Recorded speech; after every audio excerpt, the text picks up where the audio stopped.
अस्सलाम वालेकुम। मेरा नाम सलमा पाकपत ਨੂੰ बोल रही पर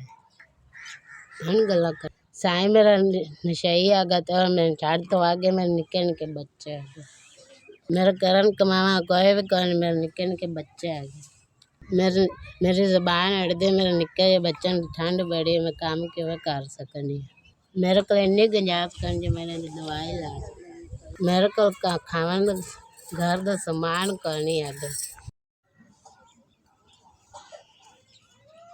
SVS ਤੁਹਾਡੀ ਮਿਹਰਬਾਨੀ ਤੁਹਾਡਾ ਸ਼ੁਕਰੀਆ ਅੱਲਾਹ ਪਾਕ ਤੁਹਾਨੂੰ ਘਣਾ ਦੇਵੇ ਅੱਲਾਹ ਪਾਕ ਤੁਹਾਨੂੰ ਇੰਨਾ ਦੇਵੇ ਸਾਡੇ ਰੰਗ ਗਰੀਬਾਂ ਦੀ ਹੋਰ ਇਮਦਾਦ ਕੀਤੀ ਕਰੇ ਤੁਸੀਂ ਉਹ ਕਹੇ ਸਾਡੇ ਕੰਮ ਆਏ ਨੇ ਇਹਨਾਂ ਬੱਚੇ ਤੁਸੀਂ ਪੈਸੇ ਦਿੱਤੇ ਨੇ ਇਹਨਾਂ ਬੱਚਿਆਂ ਨੂੰ ਆਟਾ ਲੈ ਕੇ ਰੋਟੀ ਛੋਟੀ ਖਵਾ